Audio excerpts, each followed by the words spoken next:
On this week's episode of An Echo of Glory, we talk about that defeat to Aston Villa, but also line up with Christmas coming, our pantomime villain, and we look ahead to Man City.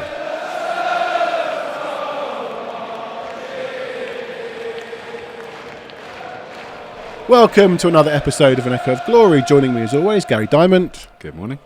And Jake Robson. Good afternoon. Oh, not this again. Come on. It is actually. It's actually the Sorry. Correct. Okay, my bad. Okay, well, I say joining me as always. Gary, you weren't here last week. Were you in Jake's timeshare in Marbella? Yeah, I was. He lent it to you me were? for a week. Has he not offered you He's yet? not. He's not offered me. I told you not. No, I wasn't. I wasn't. I was up in town getting a tattoo. So. Oh, your legacy number. No, no, it wasn't my legacy number. Sorry to say, but no. Okay. Squad number. Got any tattoos, Johnny? I'm not allowed. What? Well, I think I'm not allowed. I mean, my wife does listen. No, I don't. Well, she listens, but you're not allowed. That's fine. It's fine. It wouldn't be worth Why, me getting. what would you want? Well, I'd obviously get a Legacy Spurs. number. My legacy you get number. her name, your kids' names, your legacy number. Yeah. Coys. Have you got? I don't. And if you did, No, don't want one. okay. Sorry. Not even Spurs tattoo, legacy number, Echo of Glory Across each logo. cheek. Yeah, something like that.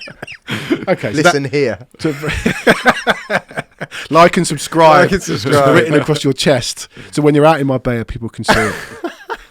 All right. So Gary last week was getting a tattoo. That's why he wasn't here. Fine. Good excuse. Club news. We'll start there. The women got hammered by Manchester City, and let's hope that isn't a sign of things to come. 7-1? 7-0? 7-0. And they'd wobbled a bit. The season had taken a bit of a wobble. They kept drawing 1-1, but I felt like a hammering was coming, and it did come. Obviously not a great result. But again, it's like we're going to talk more about this. They're at the beginning of a cycle as well, okay? And they've signed a few new players.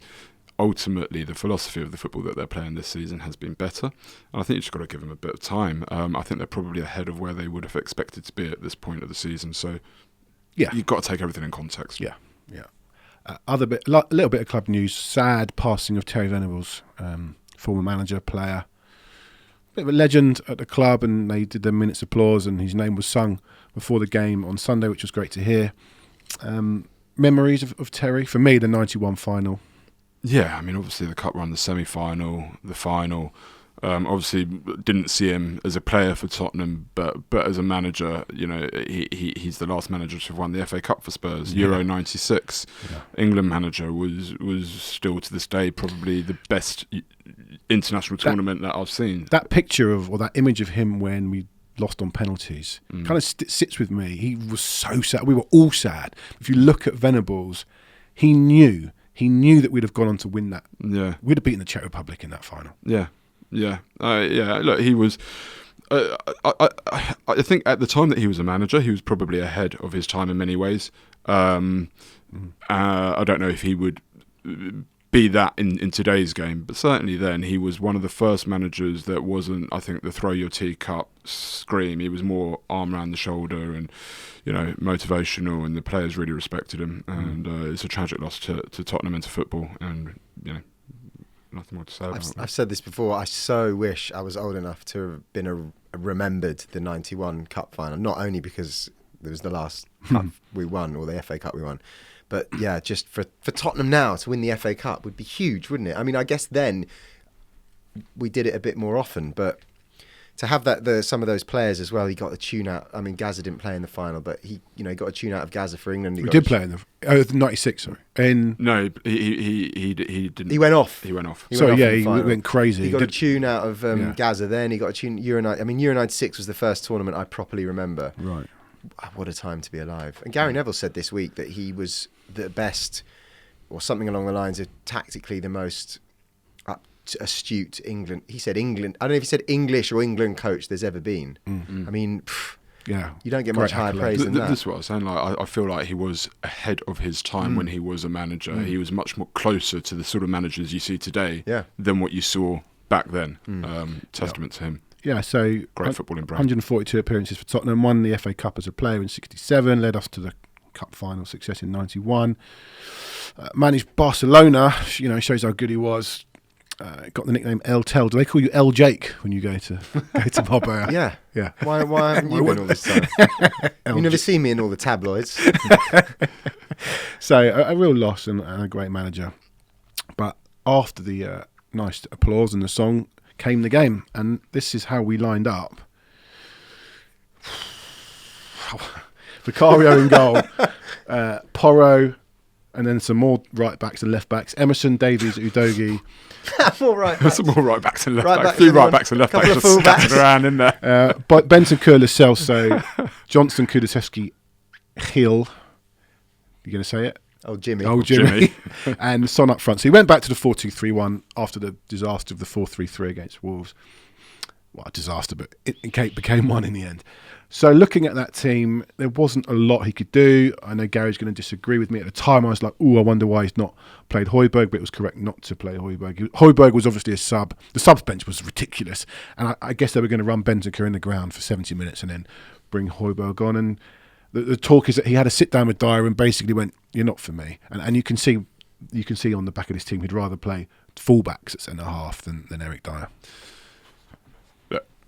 I think Jake made a really good point a couple of weeks ago about He did that. what? Yeah, he did. He made a really good point a couple of weeks ago that in the Wolves game, Ange would have had minimal amount of time to have prepared for everything that fell apart, and he probably just chucked out a team. Keep in mind that after the Chelsea game, I think there were 4 or 5 days in between the games, and It would have been 4 training days if they didn't have a rest day. And in that time, they're assessing and evaluating the fitness of certain players and so on. So I get it was difficult. The reason I was so upset against Wolves was because I thought it was a betrayal of his own philosophy. Yeah. And seeing the team that he put out, we kind of knew the performance that was going to come. Yeah. And it just you see against Chelsea that high line and the beating of the chest with 5 men would play, and that's what upset me about the Wolves game was I felt that Ange ducked out of it a little bit and betrayed his own principles. With that said, when I saw this lineup, I was really happy because it showed me a few things. One, every manager is allowed the opportunity to give players a chance and see for themselves. We may know because we've seen it for years and years, but they have to give the players a chance, and that's what he's done in that game against Wolves, right? But we said as well on the last pod after Wolves, not the last pod, but after the Wolves game, we said it's going to be interesting to see his selections against Villa and whether he has learned or whether, and he clearly has. He's dropped Højbjerg and Dyer straight away, and I've got massive respect for that. And this isn't about Højbjerg and Dyer. This isn't disrespect to them. They're just not suited to this way of playing. Yep. Technical footballers who will take the ball at their feet and you feel comfortable with them having the ball at their feet, and they will be aggressive and look forwards and want to pass forwards or beat a man or do something aggressive with the ball. They are going to thrive in this team, which is why Lo Celso comes in and actually had one of the best games we've seen. Yeah, we'll come to him shortly. Yeah. But this was a positive selection because regardless what happens on the pitch, it sends a strong message. Dyer and Højbjerg, giving you a chance, you ain't for me. You're just not for me. And I'd rather see this. And I respected this lineup a lot. Jake? Same. For similar reasons, although the other thing that I like the idea of is that if you're a manager, and we've said this over the years with the likes of Klopp sometimes and Guardiola, if you're a manager that has a very clear philosophy and players know what you want them to do, there are some players based on that you should be able to put almost in any position because the whole, and we see this at Brighton sometimes, midfielders at right back, this kind of thing. And I'm thinking to myself, there's a couple of players playing in positions that you might not have, or we might not have seen before, but because Ange has the ability to get his message across quite clearly very well. Yeah. It almost doesn't matter, and if he thinks the players have got the skill set enough, they should be able to play in almost any position. Okay, you're not going to stick someone in goal. There's exceptions, and that's what it looked like with this team to me. You've got Lo Celso perhaps playing in a position that you might not have expected. Kulusevski obviously playing as the 10. And I was like, yeah, I'm here for it. Ange has obviously decided this is the way forward. And it was different to Wolves, wasn't it? You're looking at this going... It was a completely different performance. Fair enough. This defeat hurt me much more than Wolves because... We didn't deserve it. We didn't deserve it. It was like the Chelsea thing. We just didn't... We were clearly the far, far better team, playing the much more aggressive football. We were ripping them apart, and it hurt because we just didn't get our rewards. Wolves hurt because I felt betrayed. But this hurt because we didn't deserve it.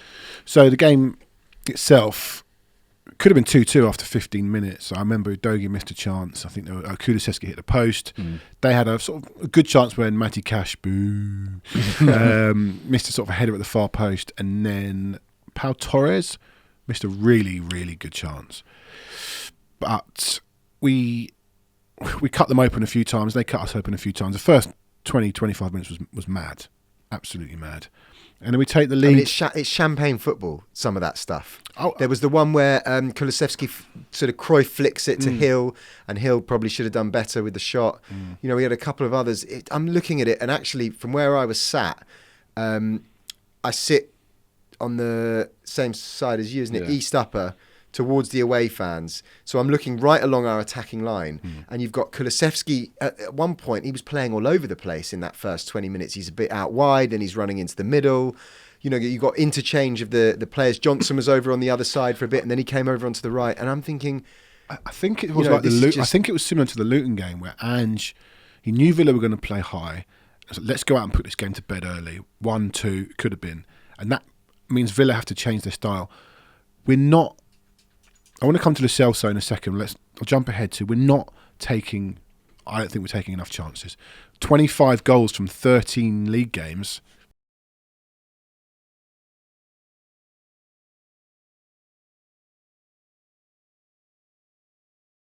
Mentioned to me that XG won't actually reflect the true story, because XG only records when there is an attempt on goal. So it won't, for example, record when Johnson has pulled it across, and but for Pau Torres being there, whoever it was on the back stick would have had a tap in. You know, like, it doesn't record things like this when you get into amazing positions and that final ball just doesn't quite find the man. The positions that we're getting into, we should be scoring a lot more goals than we are. Whether that is Son holding his run just ever so slightly, because again, he had the opportunity to make it 2-0 as he did against Chelsea. Well, you know something on this. This is the way Villa play. We did a stat on our Monday Night Football show last night.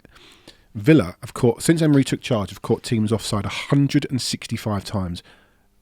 You need context. I'll give you the context. Next on that list is Liverpool with 93. My math is terrible. 72 more times they've caught teams offside. So that's the way they're playing. We clearly tried to break it, but in a way, fair play to Villa for it worked. It did work. They kept catching us offside. And you could say to Son, you need to be clever. And he even said it in his post-match, maybe I need to be cleverer, but that's Villa's tactic. Yeah, but what about the chances that we had when we weren't offside? I'm thinking Udogie in the first couple of minutes, Kulusevski hitting the post. The one where Porro hit the post that Son scored, but he was offside. You know, that 6 inches the other way, that goes in. Hill had that chance. I mean, there was, and then you've got the offside. Yeah, they had chances themselves. The XG in this game was 2.34 against 1.76. Yeah, 2.34 for us, wasn't it? Which suggests we should be winning. We should be winning this game, and we should have. Yeah, like we just absolutely should have. But are you not worried that we're kind of relying on? I know the Celso scores a great goal. We were kind of relying on Son to score at the moment. Yeah, well, that's it, isn't it? I mean, we need more output from your Johnson, Kulusevski, Johnson. All right, it's Hill's first start. We need more output from all of them, but I do think we need more output from Son as well. And my concern with Son up front is he doesn't do and contribute enough outside of the box to justify performance if he's not putting the ball in the net. Do you know what I mean? I do know. As a 9, though. As a 9. As a 9. He contributes, obviously, when he plays wide, he contributes. Yeah. But I'm talking as a 9, you know, he doesn't want to play with his back to goal. I don't think he's the best at linking the play. I don't think he's the best at taking the ball in and taking the pressure off. You know, he's very, very good when he's in on goal. Sharp. Like, very good, and he's a good finisher as well. But if he isn't putting the ball in the net as a 9, I don't, his overall game, I think, just, there's a question mark to be had there. But if you do sign a 9, you put him back on the left, and I know that he had a great relationship with Kane, but that's Kane. I'm not sure of him on the left. So if you do bring in a Tony or the guy Jimenez, is it Jimenez from Feyenoord? Whoever it might be, if we do bring in a 9, Son goes out on the left. You happy with that? I'm happy with competition. I'm happy with competition. Yeah, because we've gone back to we kept moaning about having one striker with Kane, and we've gone back to it because Veliz is not. You can't say you're not happy with Son out on the left. That's where he's played his whole Tottenham But with career. Kane, yeah, like, but like, you know, I mean, what are you now saying? So now he doesn't even warrant a place in the team. No, not at all. Well, where's he going to play? Well, he'll play left if we sign a 9. Well, but I actually that's think, where he's been. I think under Ange, because there's talk of us signing another winger, this Jota who was at Celtic. Under Ange, I think Ange really likes him as a centre forward. I actually don't think we will sign another centre forward because I think he wants Son to play there. Ooh, well, I think he'll just pile maybe. up with more wingers who can play down the middle. Maybe. I don't even think that the 25 goals is that's sixth highest in the league. I mean, it's not the worst. It's not the worst. We're not kind of. No, but in context of the chances that we're creating and a very attacking football team that really should be scoring two goals a game. 3's a lot, but well, we were. Yeah. Funnily enough, we're outscoring our XG this season. Are we actually? Yeah. But then again, the quality of the chance that we create normally is fantastic. I mean, so often it's just like a tap in, or we've ripped them apart. Like it's it doesn't like we say, the XG doesn't record the positions that you get into where it's that final ball, that little touch that puts somebody in. It doesn't record that. So I think XG is a bit of a false narrative. Yeah. But yeah. Talking of false narratives, sort of. I wasn't sure about Lo Celso, and I'm still not. He's had one good game, but a very good game. But for me, it shows what a coach Ange Postecoglou is. Because as I think I said last week, you couldn't give tickets away to watch some of these players last year. I know that Lo Celso wasn't here, but it was someone who became a real sort of beacon of the Mourinho and Conte style. But we discussed it, I think, this week before we came on the show, Gaz, that he was playing a lot deeper. Messi loves him at Argentina, maybe because he just gives the ball to Messi. But it's clear that I was really impressed with him on Sunday, and I hope for more of the same, because obviously a player there, and it's another one a bit like Bissouma. What were they doing to this guy? Well, you've liked him from the for start. one, they sent him out on loan. I think actually when he arrived under Poch, we saw he didn't sort of start every game, but we saw flashes of what could be. And the other thing that occurred to me watching him on Sunday, without Maddison in the side, and I sort of said last week that I sort of had him down as the direct replacement. What I hadn't taken into consideration, having not really seen him live properly for, since he was in the team 3-4 years ago, is not only how good he is on the ball, but he's the guy that wants the ball, a bit like Maddison. He's like, yeah, give me the ball, I'll take the ball, I'll do something. Yeah. And you only really appreciate that when you're watching it live, because on TV you're very much focused on where the ball is, obviously. Whereas when you're watching live, you see above and everything. And he's much more of a kind of commanding presence and figure in that attacking midfield than I'd realised. And maybe that's probably why Messi likes him, because if you're someone like Messi, you want to be around players who are comfortable on the ball, want the ball. Obviously, Messi wants the ball, but use it well, and know and think about the game well and make good decisions. And I think he ticks all of those boxes. And goodness me, if you're going to do that, Ange Postecoglou is going to love you, because that's his kind of player. Yeah, this is sort of what I was saying earlier about Højbjerg. Players that come into this, players that are going to thrive under Ange are going to be technical players who want the ball at their feet, will thrive with the ball at their feet, and excel. And I think this is the first time that we've seen, Lo Celso was excellent, by the way, in pre-season as well. We forget that. He really did do very, very well in pre-season. I thought actually tactically it was interesting with Lo Celso and Kulusevski. Now, we took a look at some touch maps from Lo Celso, and I think about 75... to me? Oh yeah. What's a secret? You got secret touch map club. No, to be fair, it's something that I was saying to Johnny. I said to him yesterday. I suspect that Lo Celso had more touches in the opposition half against Villa than he's had in any game for Spurs. Now, we didn't do the deep dive analysis of it, but certainly 75 to 80% of his touches against Villa were in the opposition half. Now, but also centred in an area. He wasn't. But they were clustered as that sort of left centre. Now, we didn't do the touch map for Kulusevski, but this is what I thought was tactically interesting, was that Lo Celso was clearly playing in that left centre channel, supporting Bryan Hill and linking up with him nicely. And Kulusevski at times looked like he was playing wide right or centre, and Johnson was coming in, and Kulusevski was taking that sort of right centre channel. And I just thought it was a very interesting tactic. What we also did was we compared that touch map. We just had a look and looked at it compared to Lo Celso, one of his last games before he went on the 2-season loans. Right. I think it was against Wolves at the back end of one of the seasons. His touch map was a lot deeper and much more central. Well, I say much more central in our half, but in the attacking half, all over the place. Yeah. And for me, he wasn't being refined enough. And what's clear is that Ange is so, for me, brilliantly tactically aware that he's taken Lo Celso and gone, right, this is what you should be doing. And Lo Celso's listened. Yeah, and he thrived on it because, as you said, Jake, he was wanting the ball. He was wanting to receive the ball in tight areas and then, find the pass and get it moving. And in those areas, Lo Celso's a good player and he's definitely got value to the squad. And I think the interesting thing is, we're clearly going to see more of him over the next couple of weeks, which is great. But when Maddison comes back, there was a huge pressure on Maddison to play every game. And when there is that pressure, Maddison is not a player that's ever been injury-free. So with somebody like Lo Celso coming in, finding his feet in the team, perhaps we take the pressure off Maddison a bit. Perhaps we can take him off after 70 minutes and know that you've got a Maddison has been coming off. But it's in my head, I need to check this, but it hasn't been for Lo Celso. It hasn't. Yeah, I think but now we can have this direct come swap. on or more to close out games. Yeah. But I don't necessarily think we need to do that because we shouldn't be looking to close out games. Even if we're 2-1 up, go and get the third goal. That's how you close out a game truly, right? Then you eliminate the risk. You eliminate the jeopardy of that. And I'd much rather see that. But I just think Lo Celso, certainly up until the end of the season, has this season to really prove that he has value and a place in this squad. We talk about output. That was only his second Premier League goal in 59 games.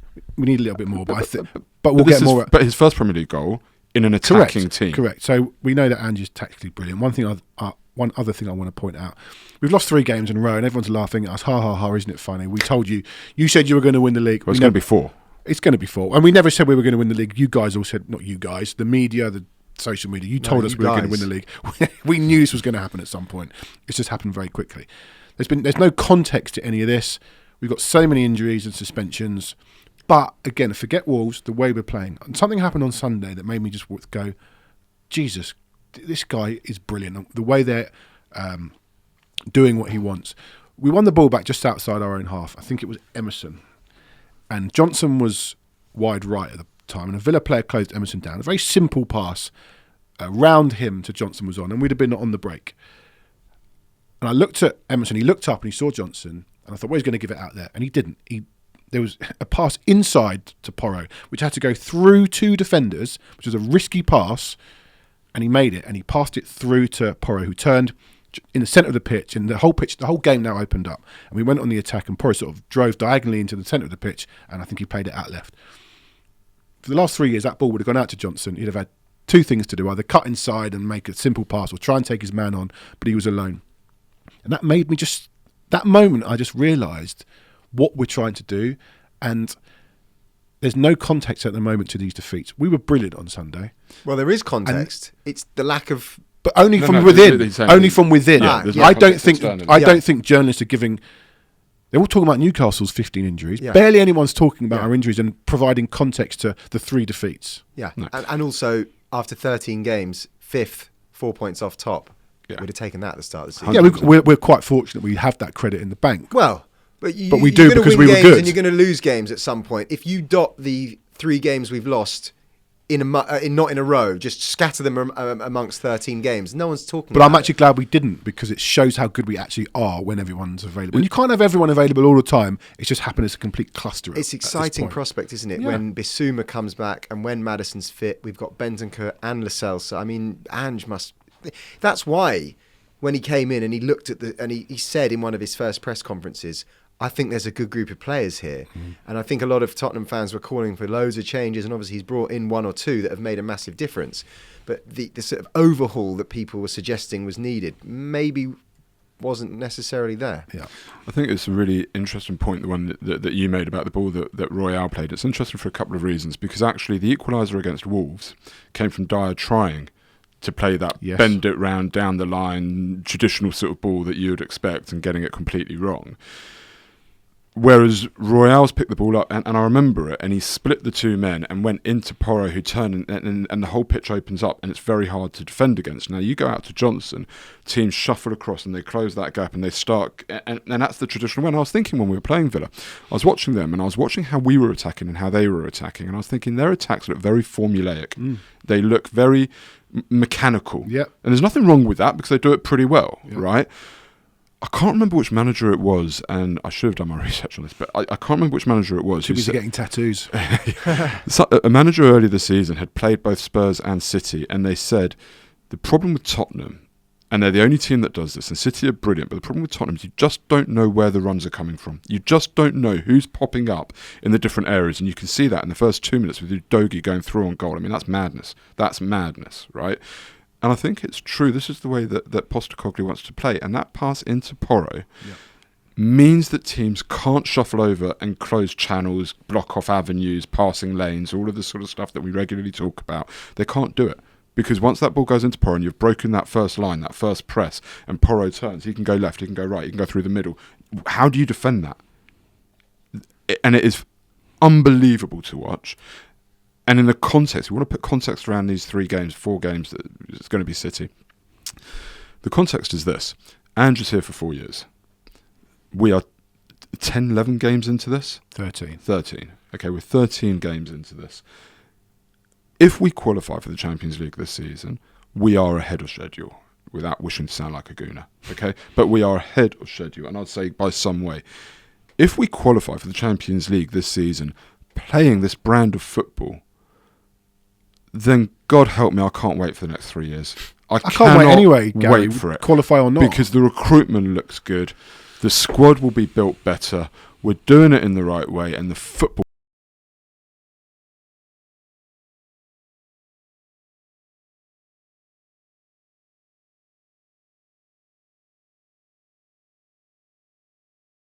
problem next season, I'll be worried. But this season, you've just got to give a bit of context and a bit of sort of mitigation to everything that's going on, and just appreciate what we're very clearly trying to build and doing it very successfully. What would be worrying is if we were playing like this with no injuries. It was just the same team, and all of a sudden we've fallen off a cliff. That would be worrying. Correct. But it's pretty obvious as to why we're at. It was Gary O'Neill, I think, that said it. He hadn't actually, we hadn't played Wolves yet, but he literally said.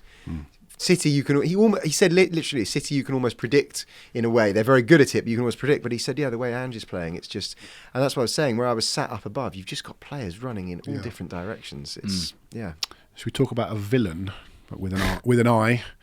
Matty Cash, boo. Boo. Okay, I'm going to go on a little bit of a rant here. I thought that was one of the most horrible tackles I've seen. And I've watched a lot of football. And when I've said that to non-Spurs fans, they've gone, what are you talking about? It wasn't that horrible. Yeah, it was bad, but it was just a yellow. The problem with it for me was, you look at, it's 2 things that have happened at Spurs Stadium this season. I know you disagree a little bit on Romero. But Romero and Curtis Jones are dangerous tackles. They have studded a player on the shin. That is a dangerous tackle, whether you agree or disagree. It's red. It's a dangerous, dangerous tackle. Intent or not, dangerous tackle. As was Udogie's against Chelsea. He should have been off straight red. Yeah. That's so a straight red challenge. A Man United fan, doesn't matter who he supports, but a Man United fan said to me, well, it wasn't 2-footed, it wasn't in the air, he didn't catch his shin. So what? Bentancur was running that game, right? He was running that game. He was brilliant for however long it was, 25 minutes. Matty Cash waited for Bentancur to nick the ball off him, and he took him out. Not for the first time. He's done it to Matt Doherty. From what I understand, he did it to Johan Visser in a game against Brentford.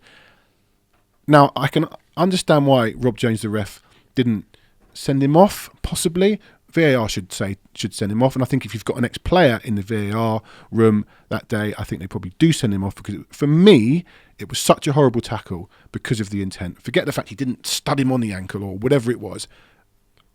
So for me now, he is my number 1 target as I don't like you. You're the worst player I've ever... You're my pantomime villain, Matty Cash.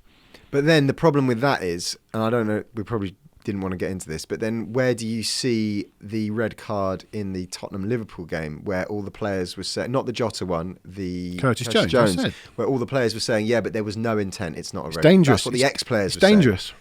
It's dangerous. But that's the problem when you put ex-play, and then you've got rules and all this kind of stuff. We used to talk about the rules. I think the reason why Matty Cash hasn't been sent off is because it doesn't tick the boxes. There you go. The computer said no. Yeah, I think No, that's literally it. That is it. It hasn't ticked the boxes. But you can go out to do someone without it being dangerous, or is that always... Players foul players all the time. Yeah. I don't think players go out to intentionally hurt others, and I'm sorry if I'm being out of turn here. I think Matty Cash has got to do I think so. I think so, because you don't often see a player at this level that late. You'll see it on Sunday so League. late. You'll see it on Sunday League, right? But he was so late that I mean, I don't personally believe that a player at this level, they know if they can get the ball or not. They know as they're committing to the challenge if they can get the ball. He knew that he couldn't get the ball. He knew he couldn't. So his intent was, I'm going to clean this guy out with an overly forceful, aggressive challenge. Now, I get that the computer says no, and it wasn't studs up, and he was in control, and this, that, the other. But there is an element of sportsmanship, fair play, intent, all of this that comes into it, where human reason has to look at it and go, mate, that was nasty. That's not okay. Do you know what? Even if it's not a red, it should have been an orange.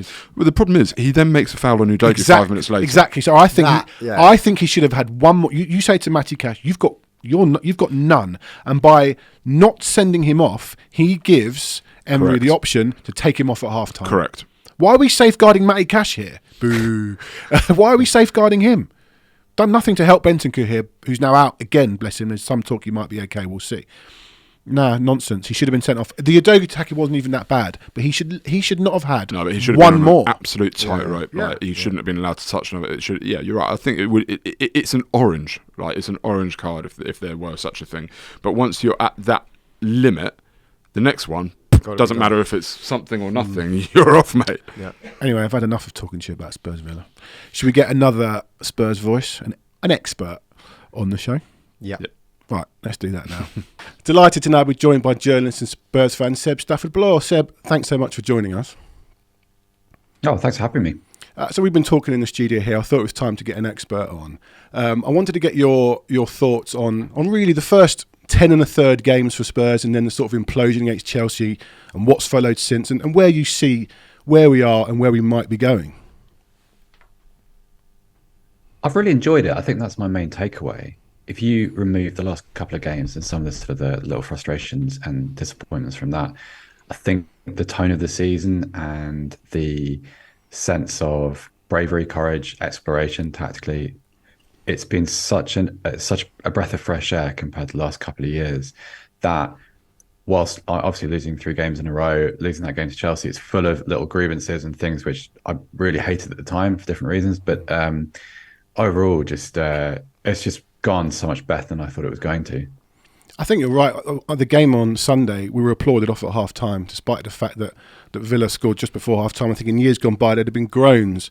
But in the first 20 minutes, certainly like against Chelsea, you can just see that Ange has turned this team that, last season you couldn't give your tickets away to watch these players. But now people are still buzzing to go to the game, and you can just see what we're trying to do, even though the results aren't coming. Yeah, no, I think this is a really important point, and I think as I get a little bit older, I'm nearly 40 now, but to get a bit older, like the winning and losing still matters, but it just matters a little bit less. What I want from Spurs is to look forward to watching them play, and I haven't really done that over the last couple of years. You have to do it because you're your team, so you've got no choice. But now I find myself looking forward to the spectacle, and I remember thinking during that Villa game, like you mentioned, the first 20 minutes. That's as good attacking football as I've seen from a Tottenham team against a really good side, which Villa are, I think, for a really long time. Just the imagination and the craft and the speed of everything and the sort of the originality of thought that I can take everything else. Like the bad goals and the kind of the lack of centre halves, and wasn't thrilled with the way that Villa approached the game physically. No, personally, no. I thought it was. I thought they're a better side than that. Actually, they don't need to play like that. And I thought the tackle on Bentancur was pretty disgraceful, really, and kind of weird how little sort of response it's generated actually. But I want my team playing like that, and everything else I can deal with as long as that first bit's in place. I think is how I feel. I feel like an adult saying that now. It's kind of nice. Well, yeah, you mentioned you want to look forward to it, and I totally agree. I think I remember reading a tweet of yours back in March where you said we must have had another injury, and you said, "Can I tear my meniscus so I don't have to watch Spurs anymore?" And I think we're all very much in that mode where we just want to enjoy it on the back of the last 3-4 years we've endured. But how long does that last? If we're not going to continue to lose games, but how long do you think that lasts? I think it lasts. It's a really good question, actually. I think it lasts for as long as there's a reasonable asterisk. So I think at the moment, you can look at the players who are unavailable either through injury or suspension. And I think the last three games, for different reasons, different types of games and different types of defeats, but it's all kind of forgivable. The Chelsea game was a no, it's a free hit really, because how often do you find yourself down to 9 men? Last time was that Bournemouth game, just before back in 2019, which it turned into a bit of a circus, like Chelsea. Wolves was bad, but huge disruption. Both centre halves gone, Maddison gone. It's difficult. And this one, again, you start out with a game plan and it gets disrupted by an injury, which is so fundamental to the way the team plays. And also because they're in this situation now where I think we went into the season knowing there is very little depth beneath first team level. There are players who might, add that depth in time, might develop a little bit, but, it's still a little bit away from that. And so I think as long as you can explain away some of the flaws, I don't really believe in a honeymoon period. Like I've seen that around a little bit. I don't really agree. I think the team has been coached really well. It needs to be supported from other areas of the club now with a little bit of investment. And once all those pieces are in place, I think it becomes right. Well, now it's a little bit more about the winning, even though football shouldn't. In my opinion, I'm not trying to tell anybody how to support their football team, but I don't think the modern game is suited to kind of having this win or it's going to ruin my weak culture anymore, just because it's not an even game, is it? It's not an equal game. So you can't really afford to think like that unless you're a Manchester City fan or probably in 5 years' time a Newcastle United supporter. So, I think that's probably the way I think about it, at least. Yeah. Seb, do you think, as far as a tactical point of view, a lot of fans or some fans have sort of said, well, why don't we try and shut up shop a bit more? Why isn't Ange some people have called him naive, that kind of thing. Do you think tactically we're going to see anything different? Can Ange in himself, would he do anything different? Do we even have the players to do anything different other than the way that we have been playing for the first 13 games? Well, right now, this minute, I don't think the players are there, no, because that's kind of what we tried for a couple of years. It was Mourinho's approach, it was Conte's approach, which is cower behind the ball and hope for the best, right? And with a group of defensive players available, it's not going to go well. Also, the naivety thing, it feels odd to me. So, obviously, we saw that at the end of the Chelsea game. I don't think coaches are naive. I think they're stubborn and wrong sometimes. But I don't think it's a naivety. I just think it's a kind of, this is what I believe in and this is what I'm going to do. And from what I've read about Ange, and I really didn't know very much about him before he arrived at Spurs beyond what I read about his great work at Celtic and in Japan and what people in Australia had said about his work with the national team there. I never really sort of digested it live and at the time.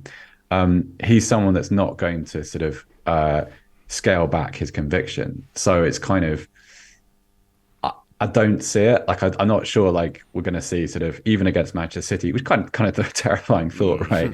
I don't think there's going to be 10 players behind the ball and hope for the best. I think they're just going to play. And I kind of like that. I'm okay with it. You know what? Lose the game, lose 6-0. It's fine. Just play. And I think I'm comfortable with that. Don't know what this says about me as a person, but I think it's okay. And we've had our fill, right, of the sort of the cow behind the sword and hope that the 20 shots directed at the goal don't go in. I don't want to see any more of that in my lifetime. I don't think. I agree. I think so. What we've seen over the last few games is, as you've already mentioned, the deficiencies in the squad. I think we've done brilliant to turn around the first team in a pretty short space of time with transfers. You watch a lot watch a lot of European football, and the next iteration will be to put the depth in behind that first team. There's been some talk about centre back, striker, whatever it may be. With your knowledge of European football, do you have players or profiles in mind that you think would be very, very good for us in this January window, ideally? Yeah, there's a couple of guys. I mean, I think the profile is the first thing, which is that I think at the moment it's a little tricky because there's no European football and there are none of those soft fixtures in which you can kind of play young players and allow them to develop like that. That was always kind of the great strength of the Europa League and the old UEFA Cup, which Spurs don't currently take part in, obviously. A couple of guys I really like forward wise, just because they can play different positions. I love Antonio Nusa at Club Brugge. I think he's a terrific player. I spent a bit of time in Denmark recently, and a bit of time around FC Copenhagen, and Rooney Bargi is going to be a really, really good player. Yeah. Rooney Bargaji, sorry, I must learn to pronounce his name correctly.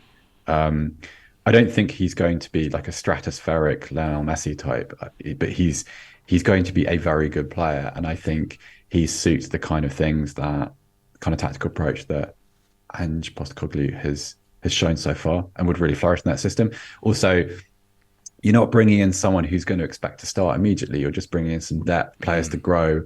Someone who feel. I'm not going to I don't know what I think of Brian Gil, for instance. That's like an entire podcast series. No, I think it's a short pod for me. I wouldn't listen. I think it's a short pod. I don't think he's good enough. I don't think he's fit for this league, personally.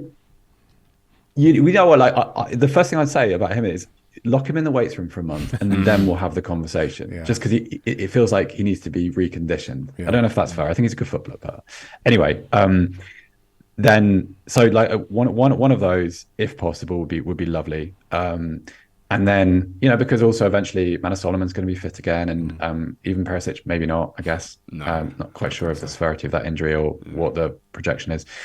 I think there obviously needs to be another centre half at the club, because you can't have a situation. I think Christian Romero is a really good player, but you can't trust him not to do the kind of things that he's done periodically, just to lose his mind a little bit. So I think you need someone in that image, like a kind of guy I really like is Todibo from Nice. Really good on the ball, really good passer, can play kind of right-sided. I'm kind of comfortable with Ben Davies covering as a left-sided centre-back, as if necessary. But I think you need someone who can mimic Romero's style of play, but also is a better athlete than Eric Dyer. That's key. Because I think, he's not. You can't really. It's not really fair for Dyer to be playing on a high line. I don't think that's setting someone up to do very well, really. As much as I love the guy and I love the player, and I remain appreciative of like what he's been to Spurs over really the last 10 years. It's but I can't. I remember thinking this at the time. Like, in fact, I don't know a Spurs fan who didn't think this. Like, when August finished and you looked at the side, you thought, this, of all the teams competing for those top 4 places, like Spurs can't really afford a single injury. We talked about it in any department. It was kind of concerning, and so, but in a way, it's been good, because all the way through the good start, which I love watching, I was always sort of braced for it, right? Because Maddison's got a bad injury history. Romero's got a suspension in him. So like you always have to be ready for it. So, but a couple of additions and it all will be well. And these players aren't going to be out for too much longer. So it's adding for it's kind of future proofing, isn't it? It's not like we need the new £18 million player to start in the centre of midfield, because I think the players are there. You just need a couple of guys to grow into roles over the next 2 or 3 years, and that for me would be the smart play, I think. Agree. Seb, I can't let you go without putting your European football hat on, and specifically your German one. Harry Kane, it's good to see him now classed as a top player. Yeah, exactly. Who? Good to see Harry Kane now classed as a top player. He's smashing it over there, isn't he? But we all thought he would. We all knew he would. He's doing brilliantly. So, like, a bit behind the curtain, when Kane's transfer went through, I was down in Munich for the Super Cup. So, as a Spurs fan, I had to write my farewell Harry Kane piece from inside Bayern Munich's training ground. Like, how about that? How about that? As football laughing at you one more time.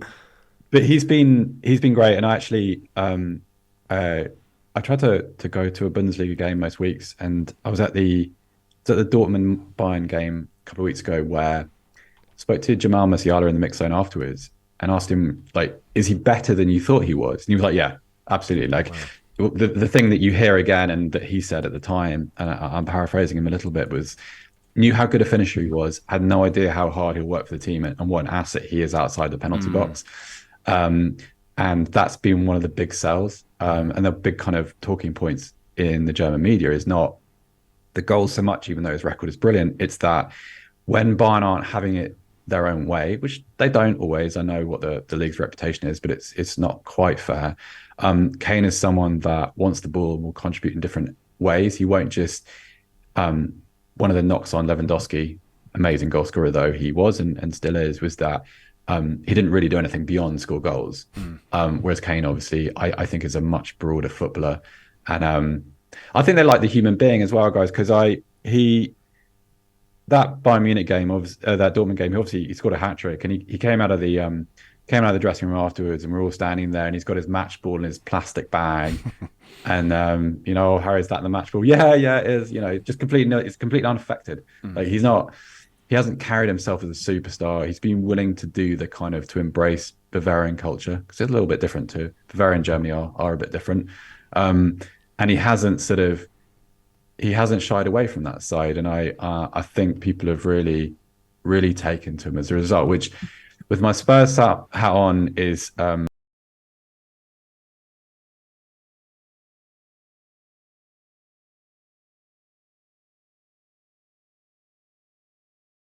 watch him be accepted and to succeed as well, because it feels like ever since we first set eyes on Harry Kane, I did it myself, everybody's been saying, well, you're not quite that good, or you're not going to be good enough to do this or that, and we've all been guilty of that at times, and there are members of the German media who did that too, and he's made them another group of people look a little bit silly, so he's done brilliantly.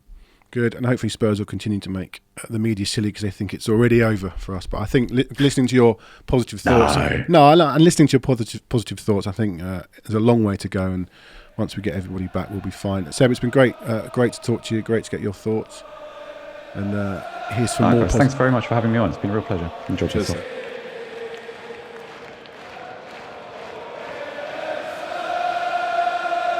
Good chat with Seb. I liked his positivity. I think we're all in that boat where he put a tweet out saying, I know we've lost, we're probably going to lose again, but it's so much healthier. I mean, healthier is the wrong word when you look at Spurs right now. But I think we all feel that.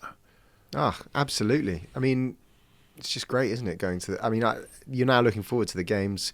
We're back at that point, maybe not this weekend, but certainly when everyone's fit, we're back at that point where you fancy us against anyone. We might not win, and like against Chelsea, we might end up getting a hammering, but you'd go into the game, there's no reason to say, well, we can't win today. I think anybody that has a bit of reason and common sense about them would take a look at what's going on at the minute and feel positive, feel upset that the squad isn't deep enough yet. And yes, we know the issues, and yes, you can point the finger here, there, and wherever you want. That will come. Yeah, that will come. But anybody with a bit of reason will know that this is a team and a club that is very much going in the right direction, and you can't get too upset about what happens in these 4 games. I think the second half of the season is going to be a real ride. Sunday, looking forward? No, look, I'm always looking forward to watching us play, as we just said, right? But do you have that feeling for this week? No, because City are a phenomenal team. I was thinking about this. I think in some ways I'm more scared of Liverpool in the way we play against Liverpool with the pace that they have than I am of a City who might, it's a bit more slow and methodical. If they get on the ball, then I think we just will naturally have to drop a bit deeper and drop in, and it could be a very interesting chess game in some ways. It won't be chess; it will be like mad. But Liverpool, I think, are almost sort of perfectly set up to really hurt us. So as long as sort of we're not letting Haaland run in on us. I've just had this horrible image of Vicario getting sent off for bringing down. Yeah, Haaland. I mean, because there's been a few times this season where I'm like, oh my god, what's he doing? Well, yeah, I mean, he's done it well. He's done it. He has, especially in the last couple of games. But as long as we're not letting Haaland consistently run into 30 yards of space and they're just knocking the ball in for him, then actually, you can never feel positive or confident going to City. But as long as we're not naive to that. Don't know. We can hurt them. Yep. There was when you say hurt them, do you mean like Matty Cash hurt them? Or hurt them? Do them? I actually agree with you, Gary, because I think a bit like when I saw that lineup for the Villa game, I'm looking at it going, well, I now understand why he's doing that and where that's going to fit in. We're going to have Romero back, are we? No. He's still out. It's his last game. Yeah. Bissouma's back though. Bissouma's back. So hopefully Bentancur might be fit. Maybe. But Bissouma back, I think, makes a massive difference in midfield. Bentancur is obviously great, but Bissouma's had the games under his belt. He's a bit more further down the line with that.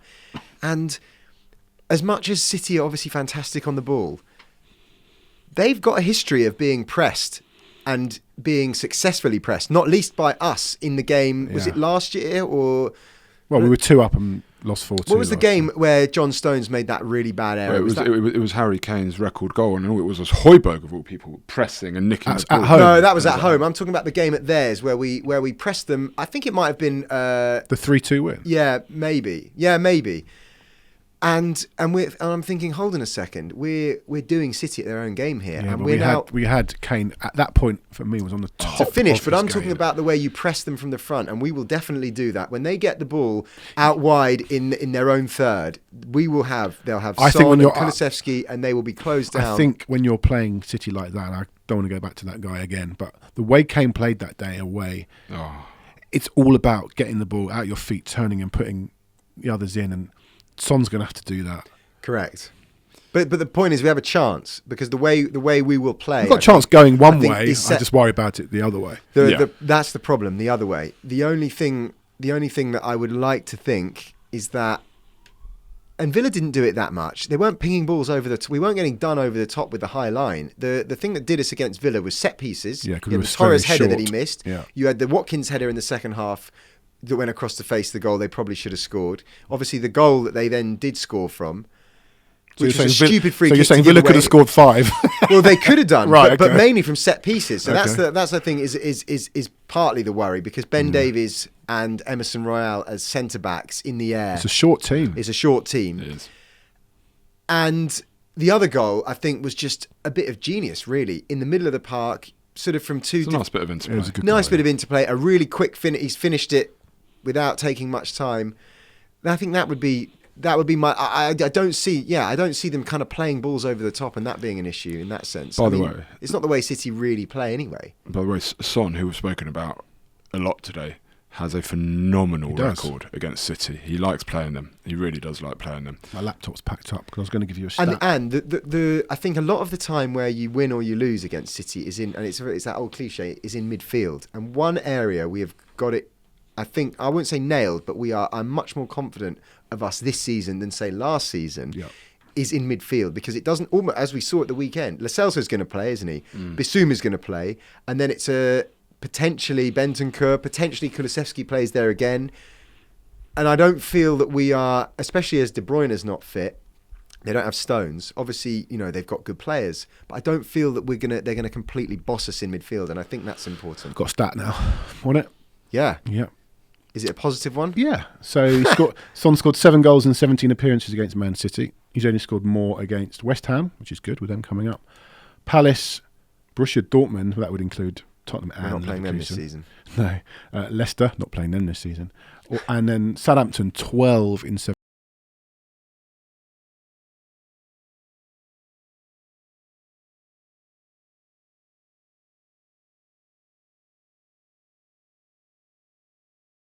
I would have Bentancur and Bissouma in the team, and Maddison. If we had a first 11 going up there, I'd be looking at this going, all right, where are we? Yeah. Like, where are we? Because I think it would have been absolutely breathtaking game of football, that. Should we get the view from the other side? Especially with City playing in midweek as well, and another week. Yeah, they're through already. They've just got to Yeah. win tonight to win against Leipzig to win the group, which I'm sure they'll do. Should we get the view from the other side? Let's do it. Let's do it. Delighted to be joined by Simon Bajkowski, the chief Manchester City writer for the Manchester Evening News. Simon, thanks so much for joining us. Oh, thanks for having me. So I want to get your thoughts to start with on City's start to the season. Does 2 draws count as a wobble for Manchester City? Where are they at the moment? Because for me, obviously a top side, and I expect them to go on and win the title, but it doesn't seem as fluid as normal. No, it's been a strange season, really. A big summer of change, really, with the type of player that were coming in. Jeremy Doku isn't a player you kind of associate with Pep Guardiola, and Kovacic and Nunes as well. They had some big losses in Gundogan and Mahrez in particular. And they started off not playing very well, but winning games. And then they lost a few. and then they started playing better. But now they've had 2 draws, and people are starting to ask those kind of similar questions again. So it has been, I think, City will be delighted with their start, given all the fears about what could happen after winning the treble. Um, they will be delighted that they are up there and in a good position, and they're through in the Champions League. So in that regard, it's been a success, but it's still very much a work in progress to find the best 11 at the minute. You mentioned the treble there. Where do you go as a fan in your head? Well, you know, What's next? what's next? What is the expectation? Is to do that again, or where do you go from here? Yeah, it must be really difficult, and even for the players, like you've won it all. Like how do you motivate yourself to win it again? And speak to some of them and they're like, oh, well, we want to win the Premier League for the players that have arrived, or make a legacy or things like that. And the club kind of want to do what they've done in the Premier League in Europe. That is kind of the ultimate ambition, and sort of make their name in Europe. But it's really hard, and certainly to come back after they had a run of games basically from February last season. They couldn't lose a game, or they would be out of the Premier League to Arsenal, or out of the Champions League to Bayern or Real. So they had a run of sort of 4 or 5 months where every game meant so much. Is that off the back so of us after beating you that, it's 1-0? kind of a bit difficult to get up for Fulham at home in September, that kind of thing. Yeah. Well, they still manage it. I was just wondering, ahead of this game then at the weekend, how does City kind of view Tottenham and the start that we've made, and the new way of playing, obviously, compared to the last couple of seasons? Yeah, so City played a friendly against Yokohama a few years ago when Postecoglou was in charge, and Guardiola could not stop talking about this guy. And part of it was thinking well, Pep tends to sort of go over the top with every manager that he speaks to, and things like that. But he was really genuinely taken with him, and they played really attacking football and gave City a real scare. And Guardiola loves coaches who come in with attacking philosophies and wanting to win, and coaches who have principles and stick to them. So I think there is a lot of respect and admiration for what Tottenham are doing this season under Postecoglou, and City will know that they're up against a very good team. Guardiola's mentioning them whenever he's talking about his title contenders, and I think he's right to. That City are probably playing them at a very good time, in the sense that if they were playing Spurs maybe a month or two ago, there would be a much stronger Spurs with sort of fewer injuries and suspensions and the like. Yeah. But it's still going to be one of the tougher games of the season for them. Yeah, absolutely. And on that note, actually, I think, Simon, I think City versus Spurs for me is one of the most under-promoted games in the Premier League, because, and I'm not trying to create a rivalry here, but as I grow up, so many of my memories are of this fixture, and there just always seems to be something in it. And you think of 81 with Ricky Villa. In my memory, I mean, I was born in 81, so I don't see that game, but obviously it's folklore at Tottenham.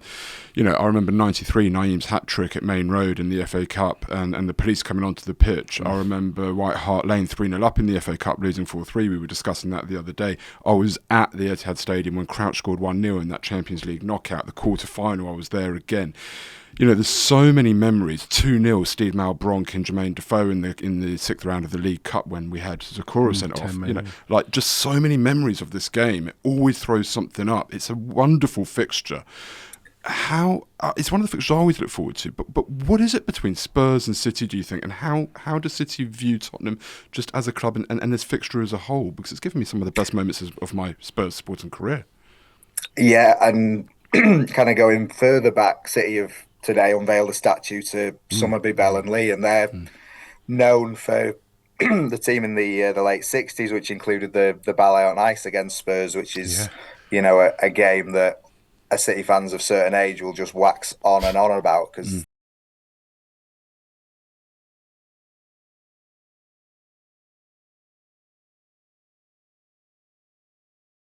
And also, the Champions League quarter-final is just absolutely iconic. I was in the stadium for that 4-3, and it will be one of the games that I remember for Yeah, the, I was in the my away whole end. life, So, because it was just an incredible game from start to finish. Um, but I think that's part of it. It's two attacking teams sort of over the years who kind of draw the best out of each other when they play. I mean, Spurs managed to draw the absolute worst out of City at the Tottenham Hotspur Stadium because Still not scored. Still it, not scored. That's what Pep said after. That's what Pep said, wasn't it? I've won everything now. All I want to do now is score a goal at the Tottenham Hotspur Stadium. yeah. Someone noted the other week that Cole Palmer had scored there before City had. So it's yeah. I think it is just the product of two teams who like to play attacking football. And I don't know, you just get certain teams in the league where every season you look back on and those at least one of the games has been significant. And obviously last year for City, they came from behind to beat Spurs 4-2, but there were boos at half time. And then afterwards, it was when Guardiola went on one of his all time rants about nobody being sort of bothered about winning. And that sparked what followed. So there just seems to be something in these games where first and foremost they're great games, but also there's kind of bigger consequences from them. I just have a theory of my own on that, and it is this: is we are both clubs who historically have perhaps lived in the shadow of another, but both proper football clubs with a proper fan base, proper history, massively under-respected in years gone past. And so when it comes up to one another, you've just got two. And I've got a lot of respect for City. I mean, 40,000 at Main Road in Division 2. It's a proper football club, and they get a lot of disrespect following the takeover and the money that is spent. But I just think these are two proper football clubs with big fan bases just going at one another, and it's great to see. Yeah, and I think some City fans say to me, they think the club kind of push the angle too much of 99 and being in the Division 2 playoff final, because they say we had a great club decades before that and we won leagues and we won in Europe, and but in part because of the club, it's kind of the story is told as like a rags to riches, didn't exist before 99, didn't exist before 2008, and now they're how quickly they've come to the top, but they were at the top previously. And also with Spurs, like you say, like such a rich history, and it just gets like dismissed of, oh well, they've not won a trophy or a Spursy, so like you say, forever in Arsenal's shadow or whatever. But it is two proper clubs with proper fan bases, and it's been nice to see sort of how, I know the stadium has caused a number of other issues and whatever, but it's nice to see like how well the stadium has been done at Spurs, and it is now everyone in England but also Europe is wanting to take things from the Spurs stadium because that is now the model. And you go to other stadiums and you think, God, they're really dated. And it is like it's the pinnacle of the Premier League going to Spurs because it's the best stadium, but also you get a great footballing team, a great fan base, especially with that big old stand now. Yeah, it's great. And it's a great occasion. So on to Sunday, we've got to travel to the Etihad.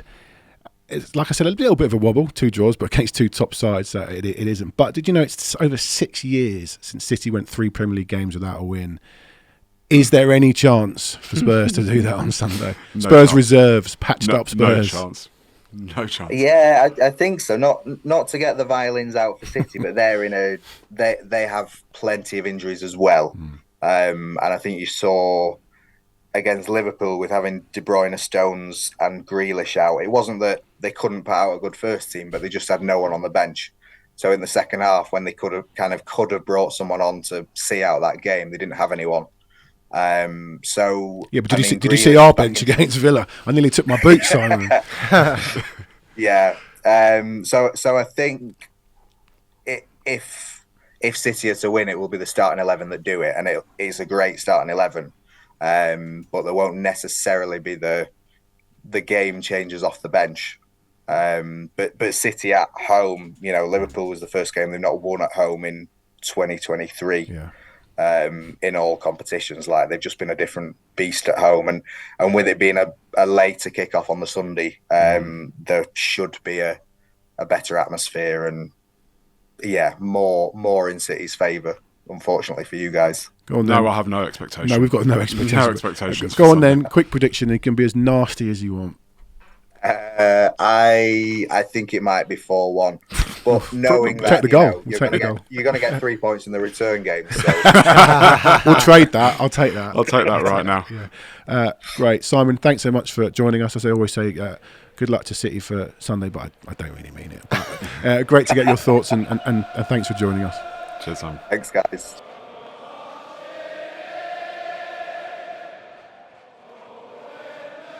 I mean, he's obviously confident, and why wouldn't he be? 4-1, you think he's confident? All right, so let's get your predictions before we love you and leave you. I'm going to go with 4-2 To to City. Same Maybe as 3-2. same I as think last we year. could score a couple of goals, though. Just need to finish them. We'll create the chances, and I don't think City is so infallible that they don't concede chances or concede goals. So Yeah, it's hard to see us getting a result. I mean, look, there are ways that we can hurt them. Like I say, I think if we had our first 11, it would be a hell of a game.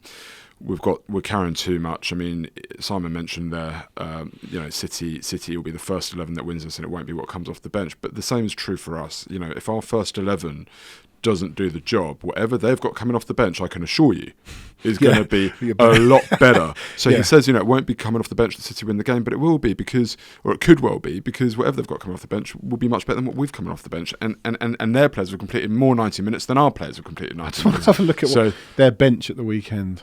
So, it's hard to see how we would get a result, which is a real shame. But look, I just hope we go up there and actually give them a hell of a game. And I know it sounds a bit defeatist, a big fright. And Just ask for your prediction. I was killing time, so you were looking up stats. Right, can I give you their bench? Go on. He's not wrong. Looking to up be the fair. stats. I was killing time because you were looking stuff up. So there you go. He's not wrong, to be fair. Philip Stones, Ortega was the goalie. Gomez, Gvardiol, Carlson. So they also had two subs on the bench. Bob, who's a very good player, Oscar Bob, and Rico Lewis. So, okay. Much better than our bench. Yeah, but there's no... They need a goal, But Grealish will be back because he was only ill. Anyway, prediction. We're going to lose. I mean, 3-1. Okay, 4-2, 3-1. I think we're going to... we'll play 4-3-3, I think. No, very good. I think we're going to lose not as much as the women lost by. Good. Okay. Good. But by more than we lost to Aston Villa by. Somewhere in between. I've got this horrible feeling it could be 4 or 5. But I don't think, but it won't, a horrible feeling. It won't be. Do you know what? I'm going to go 2-1 City, and we'll be like, wow. Some stupid goal, and Ben Davies' own goal. Like all those stupid own goals we used to give away at Anfield. Yeah, we're going to come away hurting. Because we're like, hurting? Yeah. Oh, I'm going to go 2-1. You negative Nancy's with your 4-1s and 3-1s. I'm going 2-1. Wow. Gary told me off for being too negative. 3-goal thriller. 3-goal thriller. So we're going to be back next week. We might have a double whammy next week because we got West Ham and Newcastle. I can't see Bentancur starting. Oh, right, he's gone back there. Well, yeah. No, Just I can't. wondered what you thought it's got to be the same back four, isn't it? Bissouma starts in midfield alongside Lo Celso, and then what? Same Kulusevski, and then. Yeah. But does Hill play again? He's going to have to. Jimmy. Another thing I want to say, and before the West Ham game, catch us outside the stadium with our new friend Joe doing some social media stuff. So if you do see some weird people hanging around, sticking a microphone in your face, asking you some questions, that's us. That's Echo of Glory. We had a couple of people say, "Oh yeah, I watch you." Yeah, so they were out and about before the Villa game, getting your thoughts. So we might see you at the game. Will I see you at the West Ham game next week? I hope so. Well, we could talk about that before anyway. We will. We've got another show before then. All right, so 3. We've all predicted defeats again. I think last week Jamie predicted a draw, but me and you went Villa. Did I? Yeah, and I was very surprised. 2-1. Did I go 2-1? You did. You nailed it. We should have had a prediction league. I should have been very wrong though. Yeah. All right, that's a wrap. I'll see you next week. See you next week. Up the Spurs.